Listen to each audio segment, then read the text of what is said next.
Welcome to the GFY Podcast, a podcast by healthcare professionals providing insight on how to navigate your health so that you can go fix yourself. The GFY Podcast is hosted by Mike Bruno, a chiropractor and athletic trainer, and me, Michael Stanton, an athletic trainer and certified strength conditioning specialist. Although we're healthcare providers, we are not your healthcare provider. We will discuss general health interventions in this podcast, but you should not take that as health advice that works in every situation. Before doing anything on your own or making any lifestyle changes, please consult with your own physician. This podcast and views expressed here are separate from our full-time jobs and represent our own opinions. If you're enjoying the GFY podcast, please leave us a review on your listening platform and subscribe to our podcast on YouTube. Links to our show can be found in the show notes on whatever platform you're listening to. This episode and future episodes released on Saturdays will be solo episodes hosted by me. I'll be using this time to review a specific health and wellness topic in depth or to give some insight on something in the news that is getting coverage, trying to review the research and science behind it.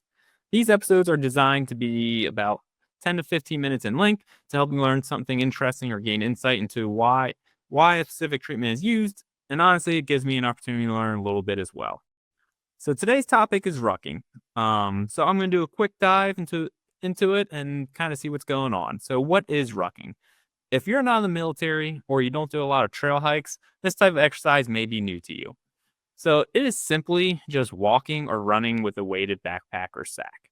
It's something that's been practiced for a long time in the military. Hikers, if you go out into the woods, typically, and you're out for a couple-day camping trip, you got a bunch of stuff in a backpack that weighs pretty heavy.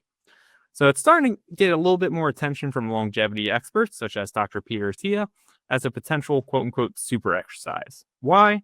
Because it can help increase your VO2 max while also adding a strength component. The added weight increases your heart rate while walking, pushing you into that zone 2 cardio window, which over long durations is optimal for building aerobic capacity, and some people call it the fat burning zone. So let's look at the recommendations. My research initially brought me to some rucking sites that made general recommendations, but I really wanted to find a good article to back it up. So I eventually found an article by Genitrini et al. That reviewed the biomechanical and physiological effects of backpacking and rucking. There are a few important notes from this article, especially regarding safety and performance. The first was the load distribution of the weight. If you have the option, instead of just using a regular old backpack, you should use a loaded double backpack, which actually has a back and a front to it. So that way the weight was kind of more centered, close to your center of your mass, so that you put a little bit less strain on your back and neck. However, it does note that if you do use a regular backpack, just make sure you're actually using both straps and to keep the weight placed as close to the center of your body as possible. They also recommended, if you can, use a hip belt and shoulder straps to keep the weight tight to your center of mass. So use both shoulder straps and a hip belt. They also recommended not to exceed 40% of your body weight. So for example, if you're 200 pounds, when you're rucking, you really shouldn't be doing more than 80 pounds. So, that gave me a couple quick notes, but I really want to figure out, where do you start? I'm kind of new to rucking myself. I've only done it a couple times. I bought some weights, but to be honest, I really don't know where to start. And I was kind of struggling to find the starting point in the literature.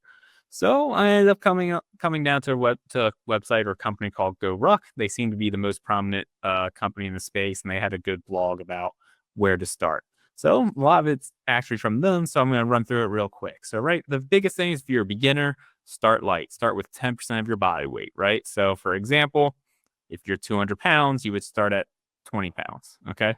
And then the next part was the 10% rule.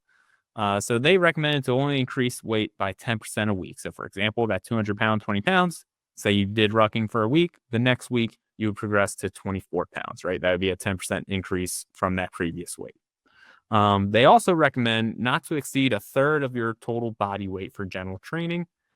Then next, they want to really make sure you focus on form. Good posture. Don't let yourself hunch over, right? We're trying to eliminate any unnecessary strain on your back or shoulders. The pace, it was, for them, essentially walk. Although rucking can be described as running, their recommendation was only walk. And so they also pointed out that the Army standard is a 15-minute mile while rucking. And I'll be honest, most people don't do that. Like, even my fastest walk, I feel like it's about 16 minutes. So maybe don't aim for a 15-minute mile, but figure out how fast you typically walk and maybe maintain that first for a long period of time before you start trying to figure out how fast you need to walk. So what about total duration? If you're going to go out with a weighted backpack and go walk for a little while. So, right, we kind of talked about how we want to challenge VO2 max and be in zone 2 for a little while. So if that's the goal, you really should be aiming to go for about 60 to 90 minutes at a pace that keeps you in zone 2. So zone 2, it's usually 60 to 70% of your heart rate max. Your heart rate max is 220 minus your age, very rough estimate. And then from there, you take 60 to 70% of that. For me, it falls somewhere around 130 and 145 beats per minute. So come off this, I just highly recommend having, some type of smartwatch or something that can track all that for you. So I would also say if you're truly new to this and maybe you're truly new to exercising or doing anything tougher in general, I would actually recommend starting at 30 minutes and then following that 10% rule for duration and just focusing on that. So the next thing I wanted to focus on was kind of programming a progression for rucking. So especially going back on my experience as an athletic trainer and strength coach, the biggest thing is that you focus on one variable at a time before progressing, right? So, right, when it comes to rucking, you really have three variables: the how long you're rucking for, the weight in your book bag, and how fast you're walking. So when you try to increase the difficulty of two or more variables in the same week, that's typically how injuries occur. If you're new to this, take it slow. I recommend focusing on one variable for a 4 to 6 week block, progressing it, and then switching variables. So here's an example of a 4-week progression. Let's say we start with duration of 30 minutes, weight of 20 pounds, a speed of 17 minutes per mile, at a frequency of 3 times a week, right? Just to try to keep it in that zone 2 window. For this block, we will focus only on increasing duration. So, right, the weight, the speed, and the frequency all stay the same. And then we're going week by week, increasing duration. So week 1, we'll start at 30 minutes. Week 2 is we progress to 35 minutes. Week 3, 40 minutes. Week 4, 45 minutes. This is a perfectly safe progression. I know we discussed the 10% rule, kind of what Go Ruck did. But I just wanted to point out that there is research, especially in running, that tells us you can increase up to 30% per week, especially in novice, and you won't have any adverse events. The 10% rule really becomes much more important once you have a solid base and volume you've really built yourself out. So a quick note on the gear as well, because I was thinking about this and I looked it up, and I've really just thrown on weight and walked.